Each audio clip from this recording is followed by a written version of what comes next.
पाकिस्तान का मौक़िफ़ तस्लीम किया गया, पाकिस्तान की बात तस्लीम की गई और दोहा एग्रीमेंट के दौरान पाकिस्तान ने मनवाया कि अफ़गानिस्तान के अंदर सेफ हेवन्स हैं दहशतगर्दों की।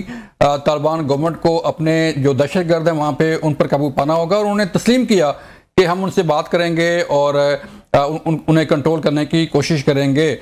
ये था पाकिस्तान का मौक़िफ़, क्योंकि पाकिस्तान का एक वाहिद ही मौक़िफ़ था, डिमांड थी कि अफ़गानिस्तान की सरजमीन पाकिस्तान के ख़िलाफ़ इस्तेमाल होने से रोकी जाए। और बार बार ये डोजियर दिए जा रहे थे, शवाहिद पेश किए जा रहे थे, लेकिन इसके बावजूद जो दहशतगर्द थे वो हमारा बॉर्डर क्रॉस करके केपी के अंदर, बलूचिस्तान के अंदर खुदकश हमले कर रहे थे, दहशतगर्दी कर रहे थे। फिर उन्हें कंट्रोल किया गया और पाकिस्तान ने एज ए हार्ड स्टेट जो है वो बन के दिखाया और उन दहशतगर्दों को जहन्नम वसल किया जो यहाँ पर पाकिस्तान आकर दहशतगर्दी कर रहे थे। और अफगान फोर्सेस को भी जो है वो सबक सिखाया कि एनफ इज एनफ, अब जो है वो बर्दाश्त नहीं किया जाएगा।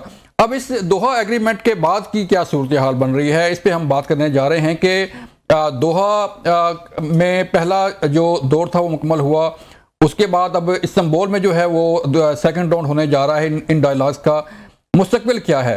क्या अफगान अबूरी हुकूमत के पास इतनी कैपेबिलिटी है, इतनी कैपेसिटी है कि वो उन दहशतगर्दों को कंट्रोल कर सके? क्या अफगान हुकूमत जो है वो सीरियस है कि अपने अंदरूनी मामलात को कंट्रोल करे और उन दहशतगर्दों पर काबू पाए जो हमारी सरहद अबूर करके यहाँ पर आकर दहशतगर्दी करते हैं? और इंडिया जो है वो किस हद तक जो कहता है कि मैं कैश दे के जो है अपने काम करवाता हूँ, तो वो उसको किस हद तक जो है वो अफगान अबूरी हुकूमत जो है, जो कि मुत्तकी साहब वहाँ बैठ के बड़के मार रहे थे और पाकिस्तान का अंदरूनी मामला करार दे रहे थे, अब किस हद तक वो सीरियस हैं कि ये इस मामला को कंट्रोल करना है?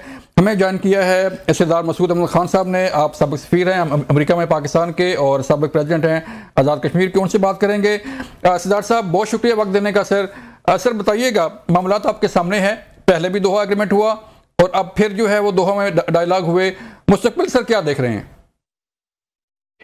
मुस्तकबिल रोशन होना चाहिए अगर अफगान तालिबान पुख्ता शऊर का मुजाहरा करते हैं, क्योंकि ये जंग जिसका आगाज हुआ है इसका अंजाम अफगानिस्तान के लिए बहुत नुकसानदेह होगा, क्योंकि अफगानिस्तान जो है पिछली 4 दिहाइयों से या 2 जंगों का शिकार रहा है, जो सोवियत यूनियन के खिलाफ थी, उसके बाद जो है एक खाना जंगी थी, फिर दहशतगर्दी के खिलाफ जंग थी। तो अब उनका ये दौर जो है इस्तेहकाम का होना चाहिए, खुशहाली का होना चाहिए, एक जो है पीसफुल नेबरहुड का ये दौर शुरू होना चाहिए, जिससे अफगानिस्तान के अवाम मुस्तफीद हो सके।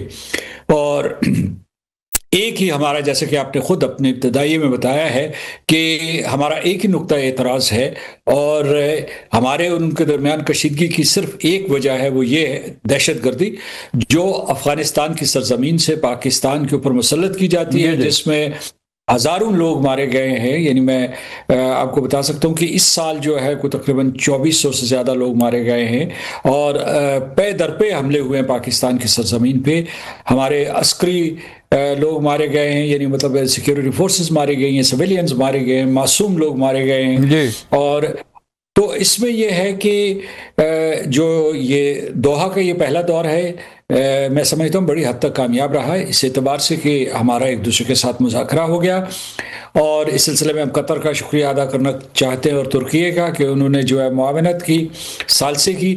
लेकिन उसके साथ साथ दोनों तरफों ने जो बयानात दिए हैं वो भी इंतहाई खुशगवार और मुस्बत हैं, वो हमारी तरफ से आए हों या उनकी तरफ से हुई। और जैसे कि आपने कहा, उन्होंने इकरार किया कि दहशतगर्दी एक मसला है और इसे रोकना चाहिए और अफगानिस्तान की सरजमीन दहशतगर्दों को, दहशतगर्द तंजीमों को इस्तेमाल नहीं करनी चाहिए। तो मैं समझता हूँ कि इस हद तक तो हमने जो सफ़र तय किया है वो उम्मीद की एक किरण पैदा कर देता है। आप देखिए कि जो दौर होता है तुर्की में, उसके क्या नताइज सामने आते हैं, क्योंकि पाकिस्तान इस वक्त जो है इस किस्म की कोशिश माजी में पाकिस्तान बायलैटरल सतह पे करता रहा है, लेकिन जो कोशिशें पाकिस्तान की वो नतीजा खेज साबित नहीं हुई। अगरचे मुल्ला हैबतुल्लाह ने भी वादा किया, उसके काबीना के अरकान ने भी वादा किया, उसके बाद हमारे वफूद वहाँ गए और ये तहरीक तालिबान पाकिस्तान को रोकने की कोशिश की गई, लेकिन वो कोशिशें कामयाब नहीं हो सकी, क्योंकि अफगान क़यादत कहती कुछ थी और ज़मीनी हक़ाइक़ उससे मुख्तलिफ थे। तो हमें करनी चाहिए कि तुर्की में जब दोबारा मुलाकात होगी तो तो कोई ठोस लाया अमल हो और काबिल जमानत हो। यानी मतलब यह है कि जहां वो कमिटमेंट्स की जाएं, क्योंकि दोहा में भी कमिटमेंट की गई थी अफगान तालिबान की तरफ से कि अफगानिस्तान की सरजमीन दहशतगर्दी के लिए इस्तेमाल करने की वो इजाज़त नहीं देंगे। और उनने हमें भी बारहा बताया है और चीनियों से भी वादा किया था जब चीनियों ने पाकिस्तान और अफगानिस्तान के दरमियान सालिसी की थी। तो इसलिए इस मरतबा कुछ ऐसा ठोस लाया अमल होना चाहिए ताकि ये जो पाकिस्तान और अफगानिस्तान के दरमियान सबब है कशीदगी का। सर आपने सर दुनिया में डिप्लोमेसी की है और पाकिस्तान का मौकफ जो है वो दुनिया तक पहुंचाया है, तो डिप्लोमेट सर इसको कैसे देख रहे हैं? जो सफारती दुनिया है वो इसको कैसे देख रही है कि एक ऐसा मुल्क जिसे दुनिया तस्लीम नहीं कर रही, लेकिन पाकिस्तान ने उसे तस्लीम किया, पाकिस्तान ने उसकी मदद की और उसके अंदर काफ़ी सारे इख्तलाफात हैं, उसके अंदर जो है वो मारधाड़ जारी है। तो इस सारी सूरत हाल में जो है अगर कोई दोहा एग्रीमेंट हो रहा है या इस्तांबुल एग्रीमेंट हो रहा है तो उस पर अमल दरामद कैसे होगा? अमल दरामद तो अगर खुलूस नीयत है काबुल और कंधार में तो उसके ऊपर अमल दरामद हो जाएगा। यानी उसका जो लिटमस टेस्ट है वो ये कि पाकिस्तान के ऊपर दहशतगर्दी के ये हमले खत्म हो जाएंगे। इसमें मैं समझता हूँ कि अगर हमारा जो दायरा कार है वो सिर्फ अफगानिस्तान और पाकिस्तान तक और जो भी सालिस है उन तक महदूद रहा तो ये मसला शायद हल ना हो सके, क्योंकि हमारे पास सबूत मौजूद हैं, शवाहिद मौजूद हैं कि हिंदुस्तान इन हमलों की पुष्टपराही कर रहा है, इनकी सरमायाकारी कर रहा है।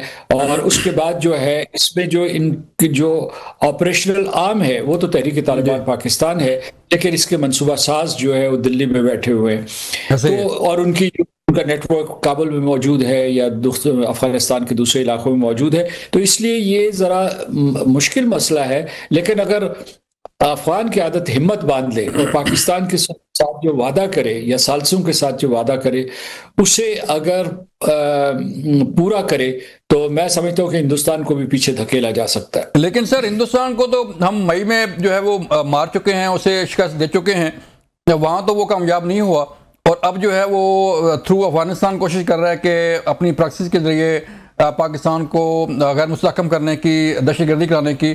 तो जैसे आपने कहा कि अफगानिस्तान को चाहिए कि वो इंडिया से थोड़ा सा हाथ खींचे, तो पॉसिबल है क्योंकि जो हिस्ट्री है वो तो जैसे इंडिया खुद कहता है कि हम कैश पे काम कराते हैं। ये सही कह रहे हैं। असल में जो मार्का हक में हम फतेहयाब हुए और हमने सीज़फायर कर ली, जंगबंदी कर ली। हिंदुस्तान ने कहा है कि हमने जंग में पॉज किया है, एक तातुल पैदा किया है, लेकिन उन्होंने जंग खत्म नहीं की। तो वो दो जंगें पाकिस्तान के ऊपर मुसल्लत कर रहा है और आए दिन ये खबरें आती रहती हैं कि वो जो बैनुल-अक़वामी सरहद है उसके ऊपर जो है कार्रवाइयाँ करने की तैयारी कर रहा है या उसके बाद लाइन ऑफ कंट्रोल के साथ या इसलिए हमें जो है इस तरफ से तो हम मशरक़ी सरहद पर बहुत ही चौकन्ने हैं, लेकिन वो दो तरफा जंग में पाकिस्तान के ऊपर मुसल्लत कर रहा है और जो दूसरी तरफ है वो अफगानिस्तान से है, जहां इस तरफ वो रिवायती जंग लड़ रहा है, हमारे साथ ये लड़ना चाहता है, और इस तरफ जो है गैर रिवायती या जिसे एसिमेट्रिक जंग कहते हैं, जिसको दहशतगर्दी के जरिए कहते हैं, वो उसके जरिए पाकिस्तान के ऊपर वो हमलावर हो रहा है। लिहाजा आपने सही कहा कि जब तक कि कोई हम तीसरी क़ुव्वत का इस्तेमाल नहीं करेंगे, अक़वाम मुत्तहिदा या बड़ी ताकतें, तो उस वक्त हिंदुस्तान बाज नहीं, उस वक्त तक हिंदुस्तान बाज नहीं आएगा। उसकी एक वजह यह है कि हिंदुस्तान जख्म खुर्दा है 2025 की जंग की वजह से, और अपने लोगों के दरमियान मतलब राष्ट्रीय स्वयंसेवक संघ और भारतीय जनता पार्टी में और वो जहाँ हिज़्ब इख्तलाफ उनके दरमियान वो बहुत बदनाम हुए हैं, उनके कायदीन, उनके नेता। तो अपनी साख बहाल करने के लिए वो एक और हमला करना चाहते हैं और इधर से मगरबी सरहद पर वो मुसलसल दबाव रखना चाहते हैं। तो ये कोई इत्तफाक नहीं है कि जब अमीर मुत्तकी वहाँ मौजूद थे दिल्ली में, तो उस वक्त उन्होंने अफगान फोर्सेस ने पाकिस्तान के ऊपर एक रिवायती हमला किया, कन्वेंशनल अटैक किया। हालांकि हमारा उनके साथ मुतालबा और शिकवा सिर्फ यही है कि वो अफगानिस्तान की सरजमीन को पाकिस्तान के खिलाफ इस्तेमाल करने की इजाज़त दे रहे हैं। जी, लेकिन सर अब हालात जो नज़र आ रहे हैं, अब बार बार जो है वो कहा जा रहा है कि जी बॉर्डर पर नरमी की जाए और जो अफगान बाशिंदे हैं उनके साथ नरमी की जाए। पाकिस्तान का तो मौक़िफ़ जो है वो अटल है कि ना तो कोई यहाँ पे अफगान बाशिंदा रहेगा और ना ही जो है वो अगर उसने ट्रेड करनी है तो फिर सीधे तरीके से आकर ट्रेड करे। ऐसे नहीं होगा कि अब ये एक लैंडलॉक कंट्री है और सारा पाकिस्तान जो है उसे ट्रेड भी दे, पैसा भी दे, तिजारत भी दे और सारा कुछ, फिर दहशतगर्द भी करवाए। बिल्कुल आपने सही कहा। और दूसरा ये है कि अफगानिस्तान लैंडलॉक्ड है और उसका पाकिस्तान के ऊपर बहुत इन्हिसार है। एक तो जो है ट्रांजिट ट्रेड है, दूसरा ये है कि अफगानिस्तान की जो तजारत का हजम है उसका 40% पाकिस्तान के ऊपर बराह रास्त इन्हिसार करता है। तो इस वजह से अगर ये जो बॉर्डर्स बंद होती हैं या इनमें कोई जो है डिस्ट्रप्शन पैदा होता है तो इससे सबसे ज़्यादा नुकसान अफगानिस्तान के अवाम को होता है। जहां अगर मामूली तौर पर देखें तो अफगानिस्तान के अवाम और पाकिस्तान के अवाम में कोई किसी किस्म की दुश्मनी नहीं है। यहाँ अफगान नस्ल के लोग, यानी वो अफगानिस्तान के शुमाल से हों या जनूब से या मगरब या मशरक से, उनके करोड़ों लोग यहाँ पाकिस्तान की सरजमीन पे सदियों से आकर आबाद हुए हैं। इसलिए हमारे ज़मीनी रिश्ते भी हैं, हमारे जो है रिश्तेदारियां भी हैं, अभी तक हैं हमारे दरमियान। तो ये जो तसादुम पैदा किया जा रहा है ये एक मसनूई तसादुम है। और ये जो है जो तहरीक तालिबान पाकिस्तान का जो नज़रिया है इस्लाम के बारे में, इसकी कहीं से कोई ना तावील मिलती है ना तायीद मिलती है। तो इसलिए ये है कि ये कोई नज़रियाती जंग हमें नज़र नहीं आ रही कि कोई पाकिस्तान, खुदा न खास्ता पाकिस्तान और अफगानिस्तान के दरमियान कोई नज़रियाती जंग हो। ये जंग जो है ये एक गलत इल कंसीव्ड अस्करी हिकमत अमली का नतीजा है, मैं समझता हूं कि अफगानिस्तान के पॉइंट ऑफ व्यू से, और इसे ख़त्म करना चाहिए।